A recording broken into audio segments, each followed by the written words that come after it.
हाँ जी क्लास, सो आप लोगों का 1 2 3 चैप्टर हो चुका है, ठीक है, अच्छे से एग्जाम पॉइंट ऑफ व्यू से। अब हम लोग स्टार्ट करने वाले हैं chapter number 4 which is linear transformations. तो देखिए इसमें क्या है, सबसे पहले आप लोगों की डेफिनेशन कि लीनियर ट्रांसफॉर्मेशन होती क्या है किसी भी वेक्टर स्पेस पे। लीनियर ट्रांसफॉर्मेशन को हम लोग वेक्टर स्पेस की होमोमॉर्फिज्म भी बोलते हैं। तो देखिए क्या है definition. So let u and v be two vector space, ठीक है, u और v आपने दो वेक्टर स्पेस लेने हैं over the same field f, मतलब v भी f फील्ड पे ही वेक्टर स्पेस होना चाहिए और u भी f फील्ड पर ही वेक्टर स्पेस होना चाहिए। देन अ मैप और फंक्शन, है ना, कि एक mapping t from u vector space से v वेक्टर स्पेस। t क्या है, एक मैप है, मैप मतलब एक फंक्शन है, मतलब t ऑलरेडी एक फंक्शन लेना है आपने, कहाँ से u से v तक। फंक्शन मीन्स कि आप लोगों को यहाँ पर for every element u belongs to u के लिए हर एलिमेंट के लिए आपको यहाँ इमेज मिलनी चाहिए। कैसी मिलनी चाहिए, यूनिक मिलनी चाहिए, है ना। मतलब t आप एक फंक्शन उठाएंगे, उस फंक्शन को आप कब बोलेंगे कि ये लीनियर ट्रांसफॉर्मेशन है और वेक्टर स्पेस होमोमॉर्फिज्म, इफ अगर ये t ये दो कंडीशन सेटिस्फाई करे। पहली क्या कि t of u plus v is equal to t of u plus t of v for all u comma v belongs to u। मतलब अगर आप कोई भी elements u v z whatever pick कर रहे हैं इस u वेक्टर स्पेस में, ठीक है, तो अगर आप उन पे ट्रांसफॉर्मेशन लगाएं, ये t लगाएं किस पे, उन दोनों एलिमेंट्स के सम पे, कि t of u plus v अगर आप निकाले तो वो किसके बराबर आना चाहिए, t of u plus t of v। And second क्या बोल रहा है कि t of a into you, मतलब अगर आपने एक a लिया है एलिमेंट, फील्ड f से स्केलर उठाया है और u उठाया है एलिमेंट या वेक्टर कहाँ से, u वेक्टर स्पेस से, तो a इंटू यू करके एलिमेंट भी किस में जाएगा, ऑब्वियसली u में जाएगा। तो वो बोल रही है जो a इंटू यू एलिमेंट है ना, इसकी जो t ऑफ a u है, t ऑफ a u का मतलब क्या है कि ये जो a u एलिमेंट है उसकी जो इमेज मिलेगी आपको v में, t ऑफ a u, वो किसके बराबर होना चाहिए, वो कह रहा है a times t of u। मतलब आप खाली u की इमेज देखो किसमें, v में, मतलब t ऑफ u, उसको अगर इस स्केलर से मल्टीप्लाई करो तो ये दोनों वैल्यू सेम होनी चाहिए। तो ये दो आपकी कंडीशन अगर आपका जो ये t ट्रांसफॉर्मेशन क्या कर देता है, सेटिस्फाई कर देता है for every vectors u v belongs to u, तब हम क्या बोलते हैं उसको, उस मैपिंग को लीनियर ट्रांसफॉर्मेशन। तो आपको बस ये दो कंडीशन सेटिस्फाई करके दिखानी है। फर्स्ट इज कि t of u plus v किसके बराबर होना चाहिए, t of u plus t of v, and t of a u किसके बराबर होना चाहिए, a times t of u। Where आपको क्लियर होगा ये t of u t of v क्या है। t ऑफ u क्या है, अगर आपका ये u सेट है ये v सेट है तो a t क्या है, फंक्शन ही तो है ना u से v। तो यहाँ से अगर आपने स्मॉल एलिमेंट u पिक करा है तो यहाँ पे उसकी इमेज क्या आएगी, t of u। v pick किया है तो क्या आएगी, t ऑफ v। और अगर यहाँ से एक एलिमेंट देखो, क्योंकि u वेक्टर स्पेस है तो अगर u एलिमेंट u से है, v एलिमेंट u से है, तो इन दोनों का एडिशन u प्लस v भी तो u में होगा ना। तो अगर u प्लस v u में है और क्योंकि t फंक्शन है तो उसकी भी एक ना एक इमेज आनी है, तो इस u प्लस v की इमेज क्या आएगी इधर, t of u plus v। तो वो बोल रहा है कि ये t of u plus v किसके बराबर आना चाहिए, t of u plus t of v। Similarly t of a u क्या आनी चाहिए, a times t of u। तो ये कंडीशन अच्छे से याद रख लेना, ठीक है। लीनियर ट्रांसफॉर्मेशन प्रूफ करने के लिए हमें ये दिखाना पड़ता है। तो देखो इसने ये बता भी रखा है आगे अच्छे से कि प्रॉपर्टी जो 1 है वो किसको स्टेट करती है, डिफाइन करती है। इट स्टेट्स दैट कि जो t है, ये जो हमारी t मैपिंग है या t फंक्शन है, वो किसको प्रिजर्व करेगा, एडिशन एंड प्रॉपर्टी। सेकंड क्या स्टेट करती है कि t किसको प्रिजर्व करे, हमारी स्केलर मल्टीप्लिकेशन को, ठीक है। Not that the addition u plus v on the left side of the equation is addition in u because u and v are in u, and addition on the right side of the equation is addition in v because t of u and t of v are in v। तो देखो ये मैंने आपको बताया भी, अभी वो बोल रहा है कि ये जो u प्लस v आप लेफ्ट साइड में दो एलिमेंट्स का सम ले रहे हैं u प्लस v, ये किस में बिलोंग करेगा, u प्लस v का एडिशन u में, है ना, क्योंकि u वेक्टर भी कहाँ से लिया है, u से, v भी कहाँ से लिया है, v से। तो u प्लस v खाली ये एलिमेंट की बात कर रहा है, वो u से है। बट ये जो t of u plus t of v है, ये t ऑफ u कहाँ बिलोंग करेगा, v में, क्योंकि t ऑफ u क्या है, u की इमेज है t लगने के बाद। तो ये t ऑफ u कहाँ मिलेगा, v में मिलेगा। t ऑफ v कहाँ मिलेगा, v में मिलेगा। क्लियर है। तो इनका सम भी कहाँ मिलेगा, अगर t ऑफ u एलिमेंट एक v का है, t ऑफ v एक एलिमेंट v का है, तो उनका एडिशन वाला एलिमेंट भी किस में जाएगा, v में ना। After all v is a vector space, ठीक है। तो इसमें कंफ्यूजन मत करना। सिमिलरली वो यही बात बोल रहा है कि ये जो a इंटू यू है वो स्केलर मल्टीप्लीकेशन किस में हुई है, यू के अंडर हुई है ना, यू वेक्टर स्पेस में हुई है। बट ये जो a into T of you है, a times T of you, ये एलिमेंट किसको बिलोंग करेगा? अगेन v को बिलोंग करेगा, क्योंकि t ऑफ u, अगर u उठाया है u से, u वेक्टर स्पेस है, तो t ऑफ u किस में जाएगा? अगेन v में। तो t ऑफ u एक एलिमेंट है v का, ठीक है। और अगर v के किसी एलिमेंट को फील्ड, क्योंकि v भी किस पे वेक्टर स्पेस है, फील्ड f पे है, तो उसको भी किसी स्केलर से मल्टीप्लाई करेंगे तो a into T of you element किस में बिलोंग करेगा? आफ्टर ऑल v में, ठीक है। तो यही सब बता रहे हैं ये।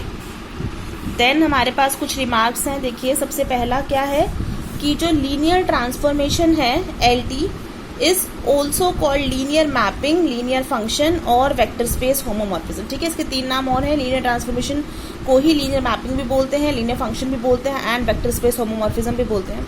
सेकंड वो बोल रहा है कि अगर आपने देखो u और v दोनों वेक्टर स्पेस बराबर ले लिए, मैंने क्या बोली थी, आपकी जो t है इसको आप लीनियर ट्रांसफॉर्मेशन कब बोलते हो? जब t एक मैपिंग हो फ्रॉम u वेक्टर स्पेस से v वेक्टर स्पेस, और फिर वो दो कंडीशन सेटिस्फाई करे ना कि t of u plus v equal to t of u plus t of v and t of au equal to a times t of u। वो बोल रहा है कि अगर ये u और v वेक्टर स्पेस मैंने दोनों बराबर ही ले ली है और फिर वो लीनियर ट्रांसफॉर्मेशन बन जाती है, तो उस लीनियर ट्रांसफॉर्मेशन को हम क्या बोलते हैं? लीनियर ऑपरेटर बोलते हैं। अगर सेम वेक्टर स्पेस से सेम वेक्टर स्पेस की आपने लीनियर ट्रांसफॉर्मेशन ली है, then it is known as linear operator.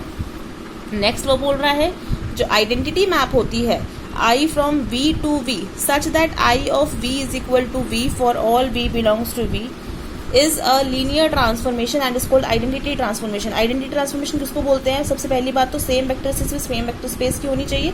और आइडेंटिटी क्या बोलती है कि जो अपने एलिमेंट यहाँ से उठा लिया, मतलब यहाँ से स्मॉल भी उठाया, तो आइडेंटिटी लगने के बाद भी, मतलब ये आई फंक्शन लगने के बाद भी आपको वापस से क्या मिलेगा? वही बैक टू बैक वही एलिमेंट मिल जाएगा। मतलब यहाँ से अगर 1 उठाया तो उसकी इमेज 1, 2 उठाया तो उसकी इमेज 2, 3 उठाया तो 3 उठाए 3 आ रही है, ठीक है।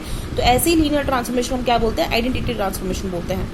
नेक्स्ट है जीरो मैप। जीरो मैप क्या होता है? Zero map from V vector space से वी वेक्टर स्पेस का मतलब क्या है कि आप यहाँ से कोई भी एलिमेंट उठा लो, उसकी इमेज क्या लेंगे आप लोग? जीरो ही मिलेगी आपको, ठीक है। तो जीरो ऑपरेशन या ये जीरो आपका फंक्शन या जीरो मैप कैसे डिफाइन होता है कि जीरो ऑफ वी, मतलब अगर आपने ये जो जीरो ऑपरेट करा है किस पे? किसी भी element small v from V, तो आपको क्या मिलेगी? उसकी इमेज इस सेट में, इस वी में जीरो ही मिलेगी। तो for all v belongs to V, इसको क्या बोलते हैं? Zero transformation. Second, a linear transformation T from U to F, where F is a field of scalar, is called linear functional।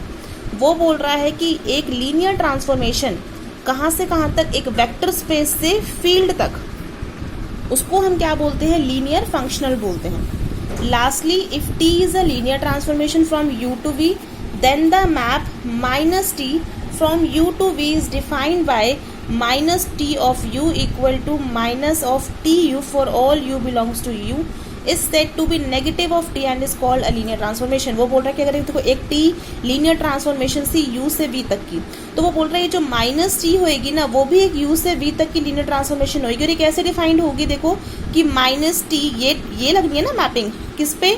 इस u के हर एलिमेंट पे। तो माइनस टी ऑफ u अगर आप लगाएंगे, इस माइनस टी को लगाएंगे किसी भी एलिमेंट u के ऑफ u, तो आपको जो मिलेगी ना वैल्यू वो सेम होगी किसके बराबर? ये माइनस बाहर आ जाएगा और वो किसके बराबर होगी? t of u। वेयर ये t ऑफ u कौन सी वाली ट्रांसफॉर्मेशन है? पहली वाली है।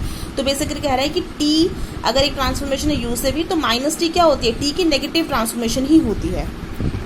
सो आई होप ये रिमार्क्स क्लियर है आपको अच्छे से। देखो अभी एग्जाम्पल दे रखा है उसने, एक फंक्शन लिया है उसने t फ्रॉम r क्यूब से r स्क्वायर। ये r क्यूब एक वेक्टर स्पेस है, r स्क्वायर एक वेक्टर स्पेस है, और किस फील्ड में है? दोनों r फील्ड पे वेक्टर स्पेस है। तो ट्रांसफॉर्मेशन प्रूव करेगा किस पे?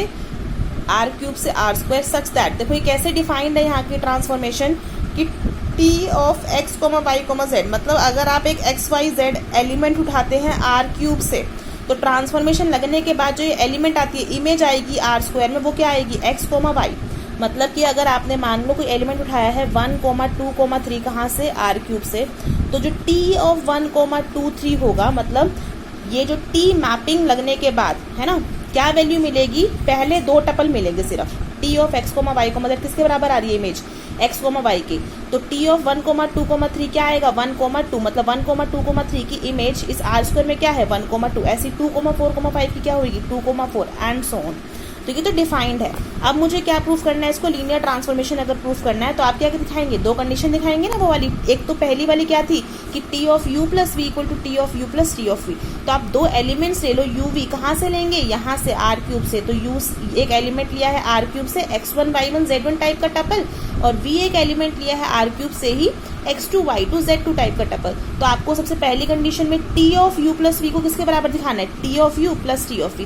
तो पहले आप लेके चलिए T of u plus v, तो u की वैल्यू लिख लो x1 y1 z1, फिर प्लस v की वैल्यू लिख लो x2 y2 z2। फिर दो एलिमेंट्स कैसे ऐड होते हैं, ये वाला भी t बाहर ही रखो, ये कैसे ऐड हो जाएंगे x1 plus x2 comma y1 plus y2 comma z1 plus z2। ठीक है, अब ये एक एलिमेंट ही तो है ना, x1 plus x2 comma y1 plus y2 comma z1 plus z2, ये एक 3 टपल एलिमेंट ही तो है ना आर क्यूब का। तो अगर आर क्यूब के किसी भी एलिमेंट पे ये टी लगती है, ट्रांसफॉर्मेशन लगती है, तो कैसा एलिमेंट आता है, एक आर स्क्वायर का एलिमेंट आता है जो क्या लेता है, इसके पहले दो कोऑर्डिनेट्स लेता है। तो T of x1 plus x2 comma y1 plus y2 comma z1 plus z2 की इमेज क्या आएगी, x1 plus x2 comma y1 plus y2। फिर आप इसको ब्रेक भी कर सकते हैं, इसको कैसे लिख सकती हूँ मैं, x1 coma y1 plus x2 coma y2। फिर आप नोटिस करेंगे ये x1 कोमा y1 किसका एलिमेंट है, आर स्क्वायर का, ये वाला, इसका उल्टी किसकी इमेज होगी। अगर यहाँ से अगर आपने x कोमा y लिया है तो इसको आप क्या लिख सकते हैं, T of x comma y comma z, है ना। तो ऐसे x1 कोमा y1 है क्या, या आपको अगर यहाँ पे कंफ्यूजन हो रही है तो आप इसको यहीं पे स्टॉप कर दो। आपने T of u plus v की वैल्यू निकाल दी है, अब आपको राइट साइड किसके बराबर दिखाना है इसको, T of u plus T of v. आप इसको अलग से कैलकुलेट कर लो, मुझे ये बताओ टी ऑफ यू क्या आएगा, टी ऑफ यू क्या है मेरा x1 y1 z1, फिर प्लस टी ऑफ वी क्या है मेरा x2 y2 z2। तो यहाँ से T of x1 y1 z1 की इमेज क्या मिलेगी मुझे, x1 कोमा y1 और प्लस में T of x2 y2 z2। इस एलिमेंट की जो इमेज मिलेगी टी लगने के बाद वो क्या मिलेगी मुझे, x2 कोमा y2 है ना, पहले दो टपल लेने, तो ये भी तो इसी के बराबर आया है। जो मेरी T of u plus T of v है वो भी x1 coma y1 plus x2 coma y2 के बराबर आया है, और T of u plus v भी किसके बराबर आया है, x1 coma y1 plus x2 coma y2। तो ये हो गए दोनों बराबर, तो पहली कंडीशन दिखा दी। सेकंड क्या होती है कि टी ऑफ ए यू किसके बराबर होना चाहिए, ए इंटू टी ऑफ यू। तो पहले लेफ्ट साइड निकाल दो, टी ऑफ ए यू क्या आएगी, T of A into you क्या है मेरा x1 y1 z1, ये मल्टीप्लाई हो जाएंगे पहले स्केलर अंदर, तो क्या बन जाएगा T of a x1 comma a y1 comma a z1। फिर इस 3 टपल एलिमेंट की इमेज टी लगने के बाद क्या आएगी, आर स्क्वायर में पहले दो टपल मतलब ए x1 कोमा ए y1। ठीक है, ए बाहर निकाल लो बेशक से, क्या बनेगी x1 कोमा y1, बस इतना ही छोड़ दो।